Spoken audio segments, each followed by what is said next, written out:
got so all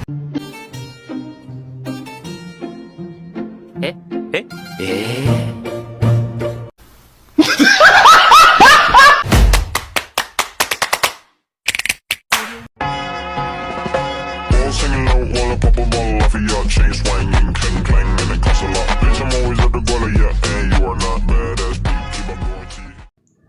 Menurut Presiden Soekarno, demokrasi liberal tidak cocok dengan kepribadian bangsa Indonesia.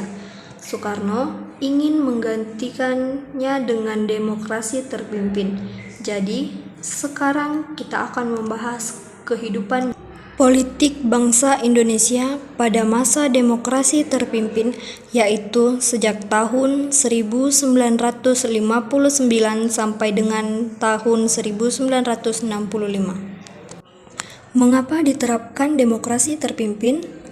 Di Indonesia ada beberapa hal yang melatar belakanginya. Yang pertama, adanya ketidakstabilan kehidupan politik Indonesia pada masa demokrasi liberal, di mana partai-partai politik saling bersaing dan menjatuhkan satu sama lain karena lebih mengutamakan kepentingan kelompok. Yang kedua, gagalnya Dewan Konstituante dalam membuat undang-undang dasar yang baru. Yang ketiga, Presiden Soekarno merasa demokrasi liberal adalah produk impor yang sangat tidak cocok dengan kepribadian bangsa Indonesia.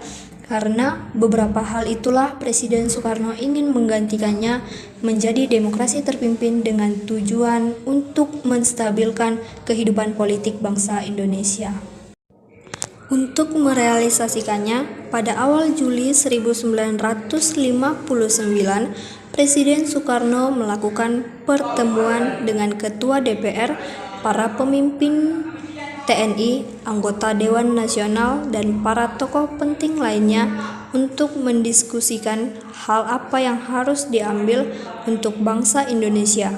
Hasil dari pertemuan tersebut, mereka sepakat untuk berlakukan kembali Undang-Undang Dasar 1945.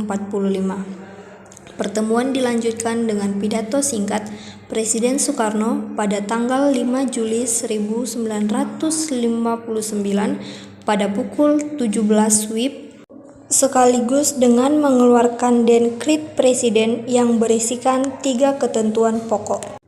Pembubaran Dewan Konstituante, diberlakukannya kembali Undang-Undang Dasar 45 sehingga Undang-Undang Dasar sementara 1950 tidak berlaku lagi pembentukan Majelis Permusyawaratan Rakyat sementara dan Dewan Pertimbangan Agung sementara.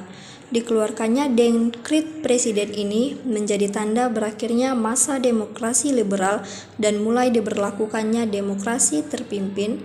Lalu, bagaimana kehidupan bangsa Indonesia setelah diterapkannya demokrasi terpimpin? Kehidupan politik pada masa itu tidak lepas dari pelaksanaan demokrasi yang terpusat pada kepemimpinan Presiden Soekarno. Presiden Soekarno seolah menjadi aktor tunggal dalam kehidupan politik bangsa Indonesia. Dalam kehidupan politik bangsa Indonesia, sekarang kita bahas bagaimana ketentuan kebijakan serta penyimpangan-penyimpangan politik yang terjadi pada masa demokrasi terpimpin. Pada HUT RI tahun 1957, Presiden Soekarno berpidato dengan judul Penemuan Kembali Revolusi Kita. Dalam pidatonya, Presiden Soekarno menyerukan tentang semangat revolusi keadilan sosial serta penyusunan ulang lembaga demi revolusi yang berkesinambungan. Pidato ini kemudian dikenal sebagai Manifesto Politik atau disingkat Manipol. Manipol mencakup 5 gagasan penting, yaitu Undang-Undang Dasar 45, Sosialisme Indonesia, Demokrasi Terpimpin, Ekonomi Terpimpin, dan Kepribadian Indonesia, yang kemudian disingkat USDET sehingga dikenal dengan istilah Manipol USDET. Dalam perkembangannya, Manipol USDET menjadi ideologi resmi pada masa demokrasi terpimpin dan dijadikan sebagai garis-garis besar haluan negara.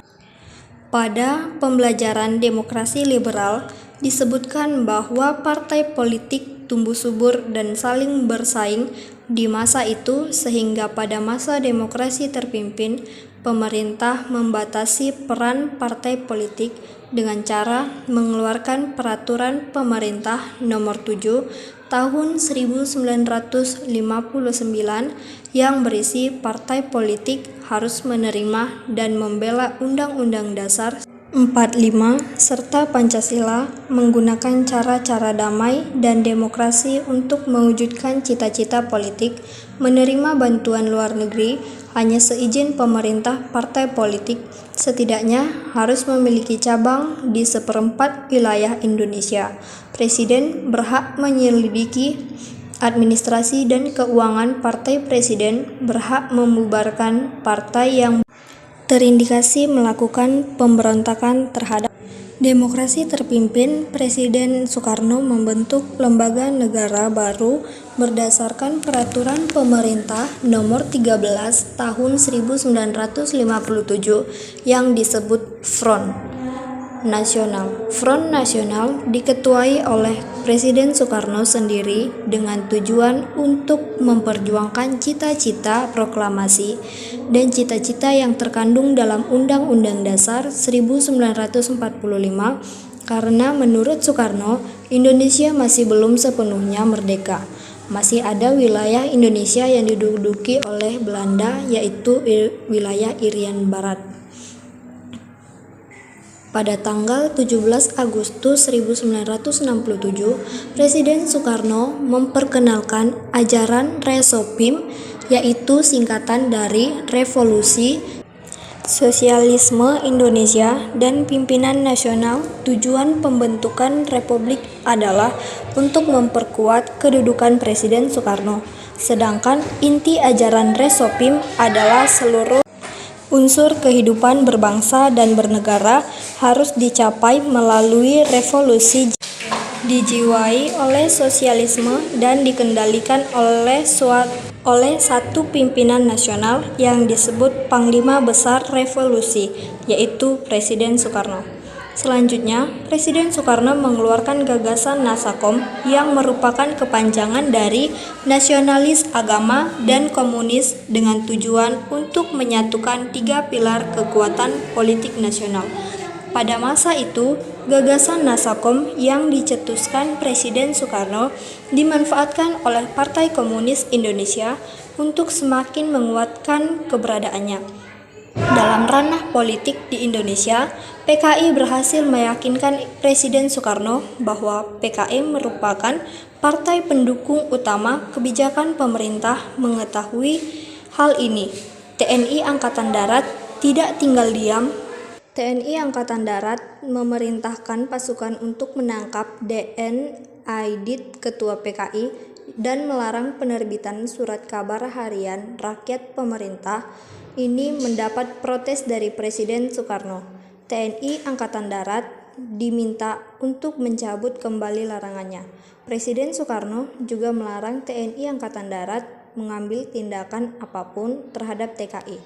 Perseteruan pun terjadi antara TNI Angkatan Darat, tokoh-tokoh politik, dan Presiden Soekarno. Namun perseteruan segera diakhiri, mengingat Indonesia saat itu sedang fokus menghadapi konfrontasi dengan Malaysia. Sejauh yang sudah kita bahas tentang kehidupan politik pada masa demokrasi terpimpin, ini banyak sekali kebijakan atau sikap pemerintah yang tidak sesuai dengan Pancasila dan Undang-Undang Dasar 45. Masih banyak lagi penyimpangan-penyimpangan lainnya, seperti pengangkatan Presiden Soekarno sebagai presiden seumur hidup berdasarkan TAP MPRS Nomor 3 Tahun 1963. Selain itu, Presiden membentuk Majelis Permusyawaratan Rakyat, sementara berdasarkan Penetapan Presiden Nomor 2 Tahun 1959, Soekarno mengangkat anggota MPRS dengan syarat setuju dengan manifesto politik yang dicetuskannya. Padahal, Seharusnya pengangkatan anggota MPRS dilakukan melalui pemilu. Selain itu, anggota MPRS justru tunduk kepada Presiden, di mana seharusnya menurut Undang-Undang Dasar 45, kedudukan Presiden berada di bawah MPR. Presiden juga membentuk Dewan Pertimbangan Agung. Sementara berdasarkan penetapan Presiden nomor 3 tahun 1959 DPAS yang dibentuk oleh Soekarno, ini diketuai oleh dirinya sendiri. Penyimpangan lainnya yaitu pembubaran anggota DPR hasil pemilu 1955 oleh Presiden Soekarno karena DPR menolak RAPBN yang diajukan pemerintah. Lalu Presiden Soekarno membentuk sendiri DPR yang baru yang disebut dengan DPRD, yaitu Dewan Perwakilan Rakyat Gotong Royong, pada tanggal 24 Juni 1960 yang anggotanya terdiri dari golongan nasionalis, agama, dan komunis. Tindakan Presiden Soekarno ini jelas bertentangan dengan Undang-Undang Dasar 45, di mana seharusnya seorang presiden tidak dapat membubarkan dan membentuk DPR. Sangat disayangkan penetapan demokrasi terpimpin yang pada awalnya bertujuan untuk menciptakan kehidupan yang dipimpin oleh hikmat dan kebijaksanaan dalam permusyawaratan dan perwakilan, justru malah menjadi perwujudan dari kehendak presiden yang ingin menjadi paling berkuasa di Indonesia. Demokrasi terpimpin politik Indonesia menghadapi konfrontasi dengan Malaysia dan politik luar negeri Indonesia yang condong ke blok timur serta pembahasan tentang pembebasan Irian Barat dari tangan Belanda. Demikianlah pembahasan kami tentang demokrasi terpimpin.